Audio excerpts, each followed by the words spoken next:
Good afternoon and welcome to those of you that have joined us. We have just opened the link, so we'll just be waiting for a few minutes to allow everybody to join before we start.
Good afternoon and welcome to those of you that have joined. We have just opened the link, so we'll just wait for a few minutes to allow people to join before we start.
I think we'll just wait for a couple of minutes to see if anybody else attends.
Okay, I think we'll probably make a start now.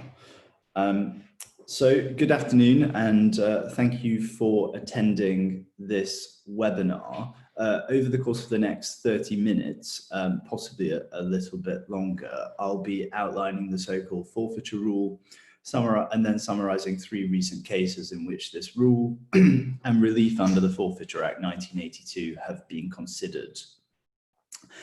So firstly, prior to its abolition by the Forfeiture Act 1870, there had been a prior common law rule, also known as the Forfeiture Rule, that the property of a person convicted of a felony, which included, of course, murder and manslaughter, was either forfeited to the Crown or escheated to the felon's feudal lord.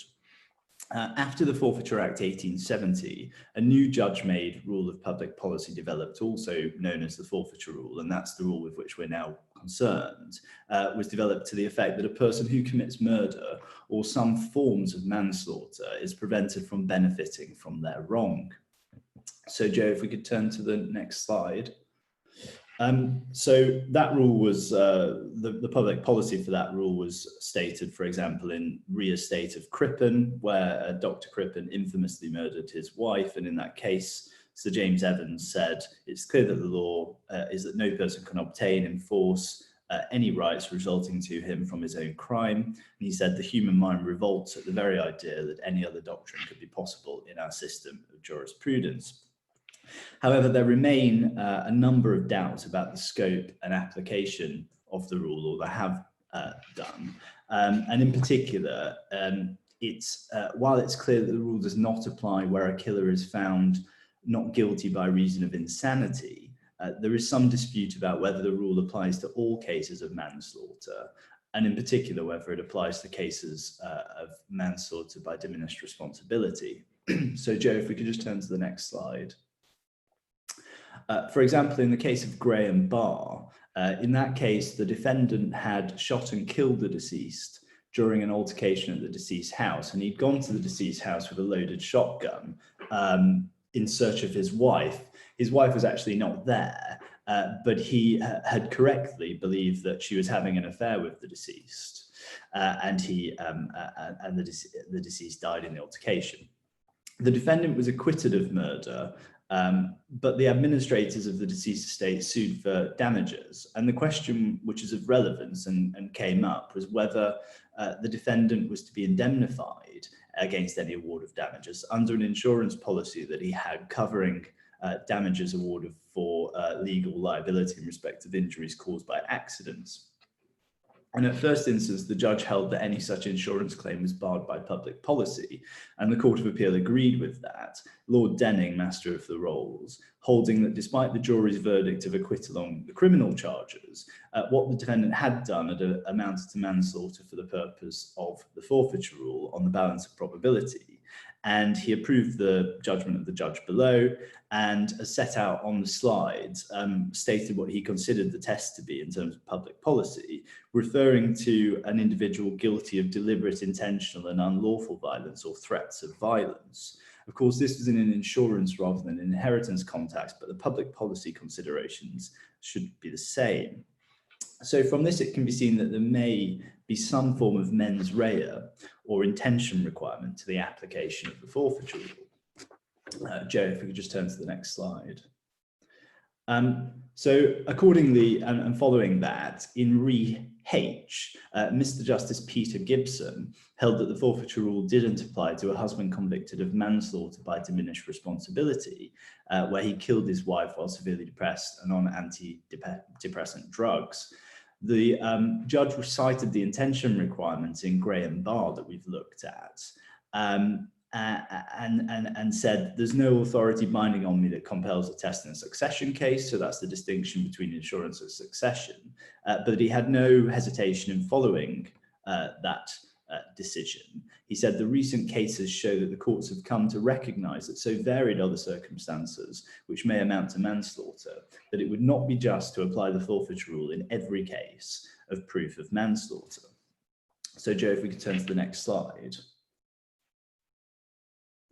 This decision, this conclusion by Mr. Justice Peter Gibson following Graham Barr was, however, criticised by Lord Justice Phillips, as he then was, in what is now the leading case of Dunbar and Plant in 1998, where Lord Justice Phillips, who's supported by Lord Justice Hurst, said that in my judgment, the judge, on the facts of this case, he's referring to the decision in Re H of Mr. Justice Peter Gibson, to have held that the rule applied, but that in the circumstances, the plaintiff should be relieved of its effect under the Forfeiture Act 1982. And he concluded, as set out on the slides, which is that the appropriate course where the application of the rule appears to conflict with the ends of justice is to exercise the powers given by the 1982 Act. And this appears now to be the approach favoured in modern cases, despite the overt disagreements that there were between, as I said, Lord Justice Phillips and Lord Justice Hurst, who suggested that the forfeiture rule should apply to all cases of manslaughter on the one hand, and the dissenting comments and judgment of Lord Justice Mummery, who followed an approach close to that of Mr. Justice Peter Gibson in Re H. And you can see that change of approach in the recent cases, and I've put some of them up there: Re Murphy, Re Land, Chadwick and Collinson. And we'll also see it in the three recent decisions, perhaps even more so when we get to those in a second. Nevertheless, one question that has remained over the application of the rules to convictions, certain type for non-murder convictions and convictions where there may not be an intention, is dangerous driving convictions, and even more so in respect of convictions for the new offence of careless or inconsiderate driving under Section 20 of the Road Safety Act 2006. There are also a number of other uncertainties about the scope and application, and I may be able to refer to some of those in the context of the three recent decisions that we're going to look at. Joe, if I could just ask you to turn to the next slide.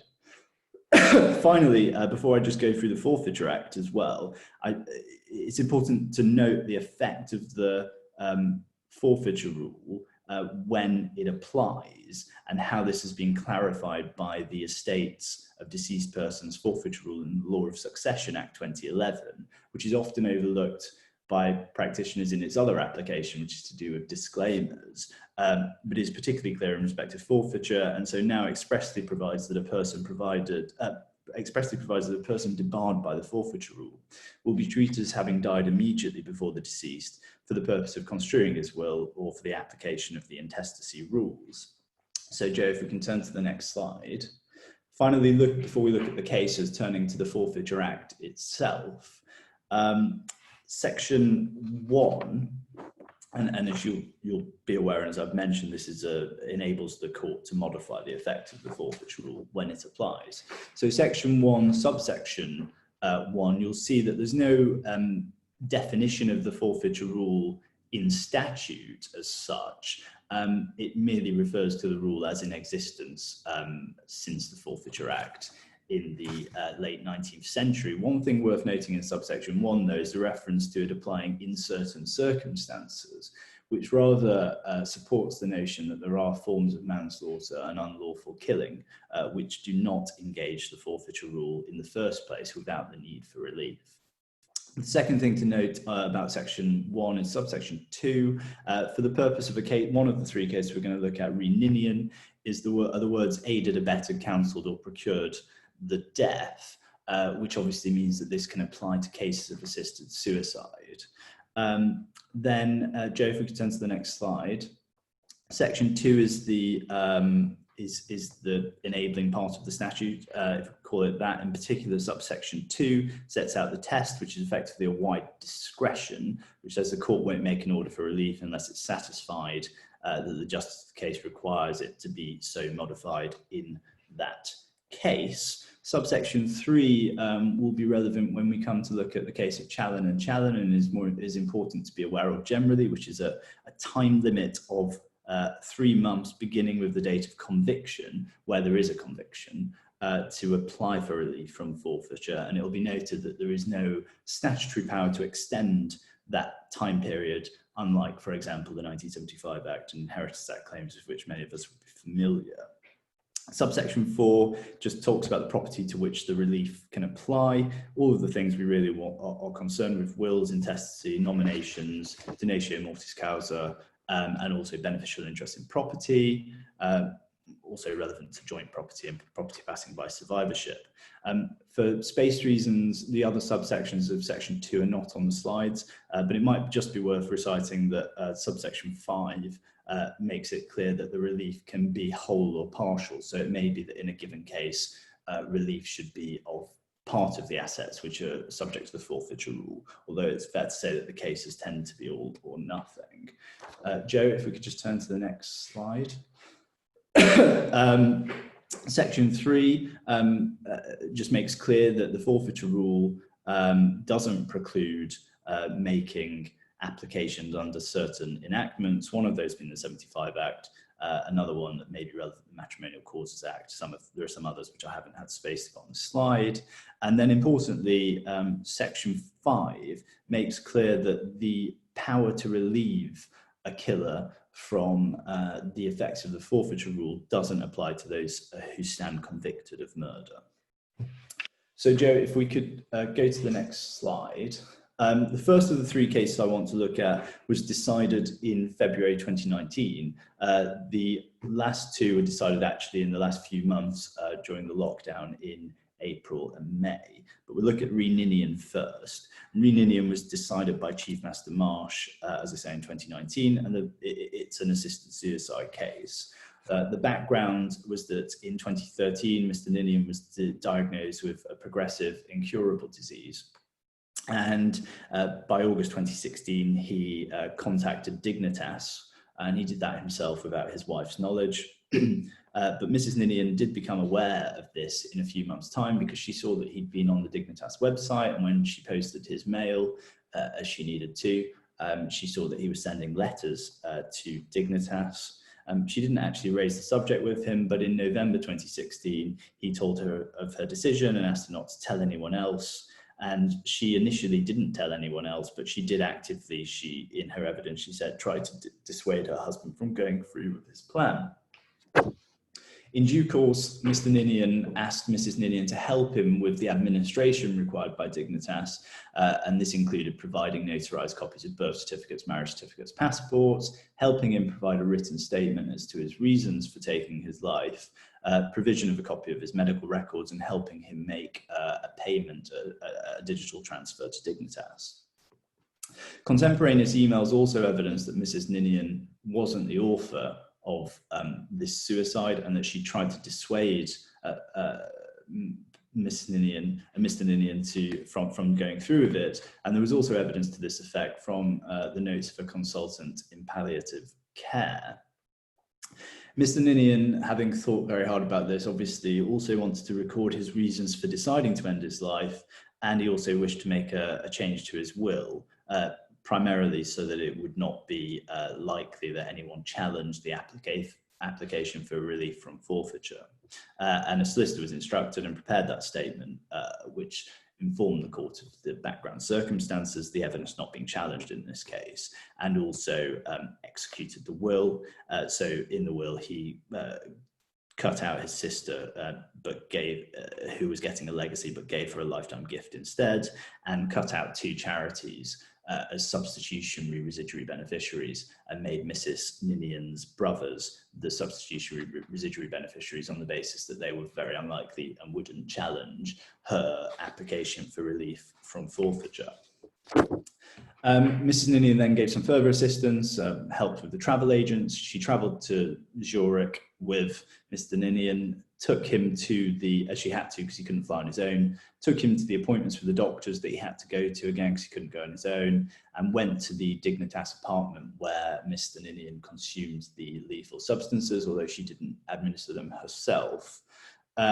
So it's clear that she didn't encourage, but she did clearly assist in the suicide.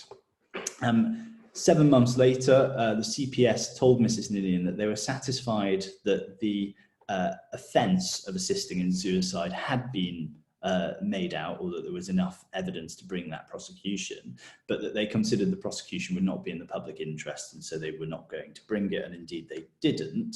For the purpose of relief, it's worth noting that Mrs. Ninian was wealthy in her own right. She had about £6.2 million of assets in her sole name. The assets which passed by on Mr. Ninian's death were largely survivorship assets worth about 1.3 million, and there were some assets under the will in Mr. Ninian's sole name worth about £250,000. In terms of forfeiture and relief from forfeiture, there had been a change to the Suicide Act and the wording, so they're no longer directly chimed with Section 1(2) of the Forfeiture Act, which I made reference to.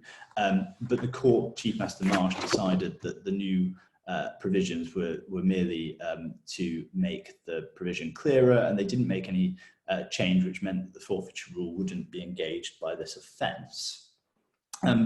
As there was actually no criminal conviction in this case, Chief Master Marsh had to decide whether the offence of encouraging or assisting suicide was made out on the balance of probabilities. And as I've said, it was because there was no encouragement, but clearly there had been assistance. And so the Forfeiture Rule applied, and Chief Master Marsh needed to turn on to considering relief from forfeiture. So Joe, if we could just turn to the next slide. The Chief Master gave for practitioners some useful guidance as to the correct approach when determining an application for relief. Firstly, he referred to the comments made by Lord Justice Mummery in Dunbar and Plant, and I think it's worth me just quickly going through those. The conduct of the offender and the deceased, the relationship between them, the degree of moral culpability, the nature and the gravity of the offence, the intentions of the deceased, the size of the estate, value of the property in dispute, the financial position of the offender, the moral claims and wishes of those who would be entitled to take the property in substitution. Chief Master Marsh, given the CPS decision not to prosecute in this case, also made reference to the DPP's policy statement and said that the guidance in there about when it will be in the public interest to bring a prosecution or not for certain offences would also be relevant, particularly in cases like this of assisted suicide. And having regard to all of those factors, the Chief Master granted full relief to Mrs. Ninian, so that she took the survivorship assets and the property passing under the residuary estate of Mr. Ninian's will. Joe, if we could just turn to the next slide. Aside from the changes to the Suicide Act, their continuing application, the useful statements to how you might determine an application for relief, the Chief Master's judgment is also of interest to practitioners because he went through some of the evidential considerations that one might need to consider.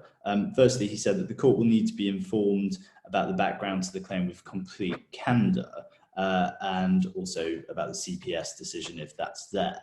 Of course, most cases will not have as much information or has been as effectively prepared pre-death as this case because of the circumstances, obviously in cases that don't involve assisted suicide.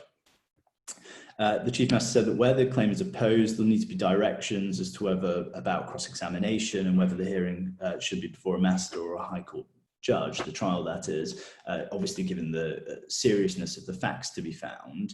If, for example, there's been no conviction of murder, but a murder needs to be decided, whether there's a murder needs to be decided on the balance of probabilities. And this can clearly be a very involved process. And if you spent some time Googling recent forfeiture cases, or looking at recent forfeiture cases on Westlaw, you'll note some litigation called Gregory and Moore, in which there have been 3 judgments procedurally, which was set down, or seemed to have been set down for a very long trial, but there's been no judgment. I don't know if it's been settled or it's still awaiting trial. But that seems to be very involved litigation and shows you what it's like where there's no conviction, but a dispute as to whether the offence was committed. And I think in that case, there's an attempt to prove some form of conspiracy to murder by the surviving spouse in the Ukraine, which is not being prosecuted there, I think. Next, the Chief Master said that even in unopposed cases, it's likely the court will not want to deal with it on this issue on the papers because they obtain benefit from the oral submissions of counsel, a point I would obviously note. There may be some unopposed cases in which the court will find it helpful for oral evidence to be heard, even if it's unopposed. But again, that may depend upon how much candor there is in the original witness statements. So if you want to reduce the amount of costs and the procedural elements of the application, it's important to really prepare them very well at the start. So Joe, if we can turn to the next slide. The second case I'm going to try and get through is the case of Re Amos, as I say, decided during the lockdown in April of this year, and this concerned a road traffic accident. And with Mr. and Mrs. Amos. And the background is that in January 2019, Mrs. Amos and her late husband, who was then 81 years old, set off from their home in Wales to drive to a funeral in Canterbury. They set off very early, given the length of the trip. They set off at 6:30 in the morning. And Mr. Amos wasn't feeling very well, and indeed by the time they got to Slough, they got lost, and Mr. Amos wanted to return home. So they did indeed start to drive home, and by 4:30, so they'd been on the road for say 8 hours, or travelling for 8 hours, and it was raining and starting to get dark. Mrs. Amos was approaching the end of a motorway where there was a roundabout, and she failed to brake at a considerable speed, I think, and caused a 4-car shunt. She lost consciousness, and so she wasn't able to say why she didn't stop. And she and her husband, Mr. and Mrs. Amos, were helped out of the car and didn't appear to be seriously hurt. They went to the hospital for a checkup, but despite previous indications, Mr. Amos actually died later that evening from multiple traumatic injuries, with Mrs. Amos at his side. Mrs. Amos was therefore charged with causing death by careless driving under Section 2B of the Road Traffic Act 1988, inserted by the 2006 Act, to which I already made reference, and she pleaded guilty at the first opportunity. Then in September 2019, she was 74 years old and previous clean character. She was sentenced to 32 weeks imprisonment, suspended for 12 months, and she was disqualified from driving for 12 months. I haven't put the sentencing remarks of the judge on the slides, but in short, he said that she had suffered enough. Mr. Amos had left a will, leaving his estate to his wife, but in substitution there was a pecuniary legacy to a daughter from a previous marriage, and the residue was divided between his grandchild by that daughter and a son from a previous marriage. The majority of the estate, though, was in a property which was jointly owned or in joint names of Mr. and Mrs. Amos, which they purchased and modified substantially so as to add value. There was some form of contest to the application by the son, but it didn't really manifest itself in very much, and the other parties didn't contest the claim. So looking at the application of the forfeiture rule to these circumstances, counsel appears to have accepted that the conviction under Section 2B could amount to unlawful killing for the purpose of the forfeiture rule, but that it would not where the offence was deliberate or intentional. In other words, this is reference to the minority position of Mummery, Lord Justice Mummery in Dunbar and Plant, which shows that there should need to be some intention requirement in the forfeiture rule, and therefore the careless driving wouldn't meet that test. Joe, if I can just ask you to turn to the next slide. Joe, if I could just, thank you. So reference was made by counsel to 2 textbooks. Firstly, Williams, Mortimer and Sunix, where it said it does not appear that causing death by dangerous driving has attracted forfeiture. And then Joe, if you could turn to the next slide. More on point in Parry and Kerridge, where it said that it's probable, although not certain, the forfeiture rule does not apply to cases of other cases of unlawful killing. For example, to cases where there's a conviction for causing death by dangerous driving, and more specifically in the footnote to that paragraph, where it said that there are no reported cases to do dangerous driving, and then turning to the new offence of careless or inconsiderate driving, saying it is virtually certain that the forfeiture rule does not apply to someone convicted of this new offence. However, Joe, if you could turn to the next slide. However, His Honour Judge Jarman QC, who heard this case, held that there was no logical basis in applying the rule to all cases of manslaughter, but not to a case of causing death by careless driving. Following, in his view, the observations of Lord Justice Phillips in Dunbar and Plant, he held that the forfeiture rule applied and that the appropriate course was to consider the justice of the case under the Forfeiture under the application for relief under the Forfeiture Act. And in terms of relief, it's not that surprising that he then granted relief, in particular having regard to the sentencing remarks of the criminal trial judge. As I said, as you can see from the textbook, this is actually the only known decision of the application of the Forfeiture Rule to dangerous driving, but certainly to careless driving. And at the moment, that kind of draws a line under whether there's any question about cases of unlawful killing of any sort not engaging the Forfeiture Rule, but it does seem to me that there may be some scope for arguing that that case was wrongly decided, or that to show that there are different facts and to distinguish the case. So Joe, if we can turn to the final slide. I've got one more case to get through, so I think we are going to slightly overrun. And this is the decision of His Honour Judge Paul Matthews in Challen and Challen. And the background to this case is that the claimant was born to her parents late in life. Her father died of heart attack in her presence when she was 6 years old, and she's said to have developed a submissive character lacking in confidence. I should say that all of this I'm about to say about the facts was unchallenged and came from her own evidence largely. The claimant then met the deceased when she was 15 years old and still at school. The deceased was 22 when she was 15. And it said that this was the one and only romance of her life and that she was intensely attached to him. At 17, she became pregnant by him, but had an abortion. But they were subsequently married when she was 25, and they had 2 children, 4 and 8 years after that. The deceased was said to be serially unfaithful to the claimant, both before and after the marriage, and he'd come home late on a regular basis, and saying he wanted his own place so he could do as he pleased. He was also known to visit prostitutes, and on one occasion the claimant confronted him whilst he was leaving a brothel, and there may have been some evidence from the police about that as well. The deceased's behaviour during their relationship and their marriage was said by His Honour Judge Paul Matthews to be contemptuous, belittling, aggressive and violent.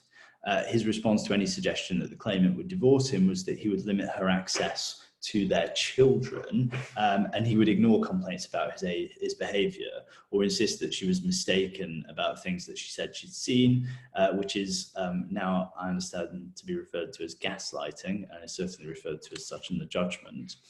The claimant sought medical help for domestic stress between 2006 and 2009. And in the autumn of 2009, she finally instructed a solicitor to present a divorce petition, and she left the home. But by March 2010, the stress of the divorce proceedings was such that she was considering reconciliation. And in April, there was an email correspondence about that. And by May 2010, they were seeing each other for lunch on a weekly basis. And they discussed the possibility of moving back to Australia, where they said they spent some happy times when they were younger. And therefore, the claimant stopped the divorce proceedings. But the deceased insisted that he'd only agree to reconciliation if the claimant signed a postnuptial agreement, which included provisions that she should stop smoking and also, importantly, hand over the house to him if they divorced. The agreement was prepared, but Mrs. Challen, the claimant, was advised against entering into it, but she nevertheless did because she really wanted to get back with the deceased. And so she signed it on the 13th of August 2010. And the next day, the 14th of August, she moved back to the matrimonial home, spent the morning clearing out the house as if they were going to go to Australia as suggested. And the claimant, Mrs. Challen, went out to the shops. When she returned, she noticed that the telephone had been moved. Being suspicious, she called the number to hear a woman's voice. And she asked the deceased about this, but he just said, "Do not question me." It appears in the judgment that Mrs. Challen, as a consequence of this, thought that the deceased didn't intend to go to Australia or reconcile, but actually to divorce her and take the benefit of the postnuptial agreement if that would be enforced. So she then made something for him to eat, and as he ate the food that she provided for him, she struck him on the back of the head repeatedly with a hammer, which she had brought with her in her bag until he died. She then covered his body and left a note saying, "I love you, Sally." There were all kinds of things which talk about the relationship in that note as well. And the next day she went to Beachy Head to commit suicide, but she was approached by a chaplain and she was talked out of it after 4 hours or so of conversation. So she pleaded not guilty on the indictment of murder, but she was convicted by the jury in 2011 of murder, and she was sentenced to a minimum of 22 years. The criminal that was actually later reduced to 18 years on appeal. And then in 2019, the Court of Appeal quashed her conviction for murder, allowing fresh evidence, and remitted the matter for retrial on the indictment of murder. And then on the 5th of April 2019, the claimant pleaded not guilty to murder, but she decided to tender a plea of guilty to manslaughter by reason of diminished responsibility. That plea was not accepted there and then by the prosecution, but on the 29th of May, after having obtained expert medical evidence, the Crown indicated that it would accept the guilty plea to manslaughter and the not guilty plea to murder. There was then a further hearing in June 2019, at which the guilty plea to manslaughter was formally accepted, and there was sentencing for imprisonment of 9 years and 4 months, but given her custody to date, her sentence was treated as fully served and she was released from custody immediately. It should be said that the children who would otherwise have been interested in the estate did not take part in the proceedings and supported their mother's claim, and there seemed to be some guilt, it seemed, on their part as to not really supporting their mother as maybe they should have done. Turning to forfeiture and relief, His Honour Judge Paul Matthews considered himself bound by Dunbar and Plant, and he held that the Forfeiture Rule applied to cases of manslaughter by diminished responsibility. And he went on to make reference to issues of coercive control, so-called gaslighting, before holding the claimant should be relieved from the effects of the Forfeiture Rule in whole under the 1982 Act. So there are some other issues which come out of this case of interest, in particular the time limit. So Joe, if we could just turn to the next slide. Putting aside the human interest and the interest of the cases generally, in this case, it was necessary for the court to consider the time limit. And as we've seen when I went through the Forfeiture Act, there's a 3-month time limit beginning with the conviction, and there's no statutory power to extend. So the original conviction for murder was on the 23rd of June 2011.